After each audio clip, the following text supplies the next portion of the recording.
Minha diretoria, é cada vez mais difícil entender realmente a relação da 777 com o futebol, com o projeto deles aqui. Eu realmente faço um esforço para ser cauteloso, para não, né, não bater fora do tom, embora o torcedor espere isso e queira isso, porque eu acho que é muito cedo. Eu acho que também não dá para chegar lá e falar, porra, tudo que eles fizeram é uma merda, porque boa parte do time contratado por eles, como eu disse aqui, foi aprovado pelo torcedor. O próprio vascaíno saiu falando, agora temos um time e tal. Então o torcedor do Vasco concordou, né, com boa parte dos jogadores que eles contrataram e tal. Mas realmente algumas das decisões da 777, algumas posturas da empresa são muito contraditórias com o que se espera, né, até como marketing, né, da imagem de um clube que virou SAF, de um fundo de investimento que chegou e que vai mudar as coisas, etc, etc. O próprio discurso extremamente equivocado da 777 quando chegou no Vasco dizendo que esse era o último clássico que eles jogariam em desigualdade de investimento com o Flamengo, que obviamente era uma tremenda mentira. E quando você chega mentindo, você já gera no torcedor uma expectativa. Eu fiz esse vídeo no dia que ele falou isso, eu nem sabia se ia acontecer ou não, mas eu tinha certeza que não ia, e fiz o vídeo aqui dizendo isso, falando, vocês não podem falar isso, vocês estão criando uma expectativa errada, vocês vão começar errado, a torcida vai pegar a birra de vocês e tal. E hoje o torcedor do Vasco já tem uma relação de muito mais ódio com a 777 do que de expectativa. Então em 6 meses você transformar a expectativa em raiva, alguma coisa você fez de errado. Né? Acho que o tom continua ruim. Vi entrevista esses dias, não me lembro se foi do Luiz ou do Paulo Brax, um dos dois.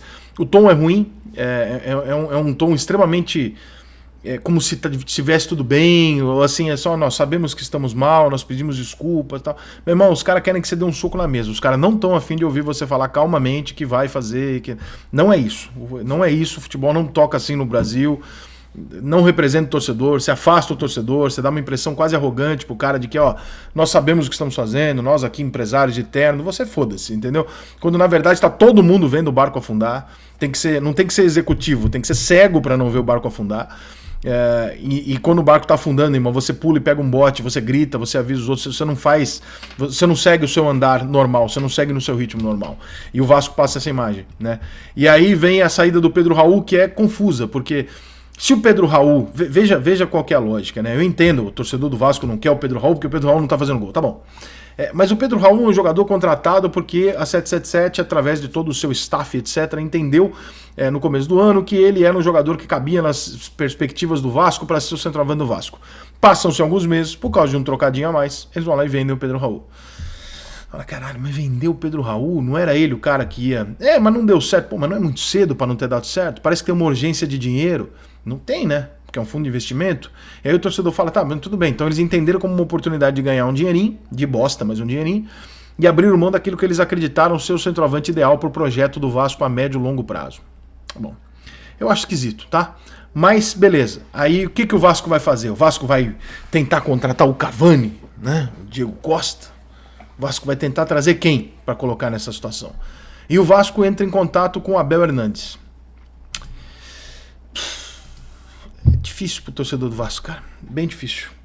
É a mesma coisa que eu falei aqui sobre o Barbieri, a mesma coisa que eu falei aqui em outro tom, em outro patamar do Ramon Dias, mas foi o que eu quis dizer, alguns entenderam, outros não. E é a mesma coisa que eu vou dizer do Abel Hernandes. É a mesma coisa. Não é questão de se o cara vai dar certo ou não. Ele tá fazendo gol no Penharol, o Penharol é time grande. Só que o Penharol é 6º, 7º colocado no Campeonato Uruguai. Tá na merda. É um cara que passou pelo Fluminense? Nada. Passou pelo Inter? Nada. Tem 32 anos. Faz tempo pra caralho que não joga futebol. Todos os clubes que ele foi a custo zero nos últimos 7, 8 transferências dele. Não vinga em lugar nenhum há muito tempo. É um jogador que passou pela seleção, ou seja, é um jogador de potencial. Mas aos 32 anos, quando você olha e fala, esse potencial ainda não estourou, tem alguma coisa errada ali, não tem, irmão? Então você está contratando o quê? Uma aposta. Então não está contratando uma solução.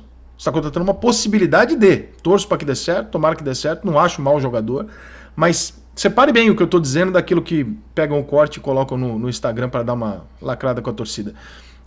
Eu não disse que o Ramon Dias era ruim. Eu disse que o Ramon Dias não era o plano A. Como claramente o Abel Hernandes não é o plano A. Que o Abel Hernandes não é o plano A de nenhum time que tenha uma condição financeira mediana, ainda mais de um fundo de investimento. Ele não pode ser o plano A. Né? Ele é um cara que é o que deu. Como o Ramon Dias também não era o plano A do Vasco. O Vasco tinha outros 4, 5 nomes que ele consultou, viu que não dava, e aí ele foi pro Ramon Dias. Como o Barbieri, consideravelmente, também não é o plano A na cabeça de torcedor quando o teu time fica rico. Né? Então, o Vasco não ficou rico, gente. Tá evidente que o Vasco não ficou rico. Ou a 777 não tem o dinheiro, que diz que tinha, ou a 77 realmente não está afim de agir no futebol conforme o futebol é. Ela quer fazer um futebol do planeta dela. Respeitemos, mas eu acho um equívoco atrás do outro, porque você está descredibilizando aquilo que você prometeu. Você fala em investimento, você fala em igualdade com o Flamengo, meses depois você contratou ali alguns bons jogadores para montar um time mais ou menos, tal, montou um time legal, ok, não funcionou, contratou um treinador extremamente contestável pelas costas não largas, eu diria, e aí você passa um tempo e troca, e quando você está vendo o barco afundar, você vende o centroavante que você apostou, e aí você vai lá e a torcida fala, e o que vem agora? Abel Hernandes. Porra, não. Isso aí você pode compor elenco. Você pode trazer sem estardalhaço. Mas na mesma semana que tu perde o cara que você contratou em janeiro para dizer que ele seria a solução para fazer os gols no time. Então, assim, o que eu quero passar, e eu não sei se consigo, é que não é a questão do Ramon Dias, não é a questão do Barbieri, não é a questão do Abel Hernandes, não é esse o ponto. Todos eles podem funcionar no Vasco, não é esse o ponto, nenhum deles é ruim. O ponto é, o torcedor do Vasco estava acreditando numa promessa de que sua próxima cartada seria com, 1 milhão na mesa de pôquer. Me vem o Vasco, tira 2 notas de 100 e joga na mesa. O cara fala, peraí, meu irmão, mas assim, com 2 notas de 100, a diretoria anterior pegava o empréstimo no banco e tava apostando aqui toda semana com 2 notas de 100. Como é que tu chega aqui e me aposta 2 notas de 100? Não, mas peraí, mas teve uma rodada ali que eu apostei 5 mil. Sim, mas é que aí acabou os 5 mil, você perdeu os 5 mil, e aí você vai continuar fazendo de 100 eu fazia antes. Aí não tem por que você tá aqui. E aí vocês estão gerando uma relação horrorosa entre o torcedor do Vasco e a 777. Eu não conheço mais nenhum vascaíno que esteja empolgado ou acreditando que os caras têm dinheiro e vão fazer alguma coisa diferente. Fica uma imagem do vendedor de curso de internet, que é o cara fala assim, você quer saber como é que eu fiquei milionário? Clica aqui, se inscreve no meu curso que eu vou te ensinar. Ele ficou milionário te vendendo curso, irmão.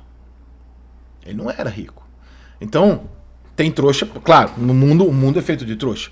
Se não tivesse trouxa, não tinha malandro, né? Enquanto tiver otário e malandro, quando os dois se encontram, alguém ganha dinheiro. E é o malandro.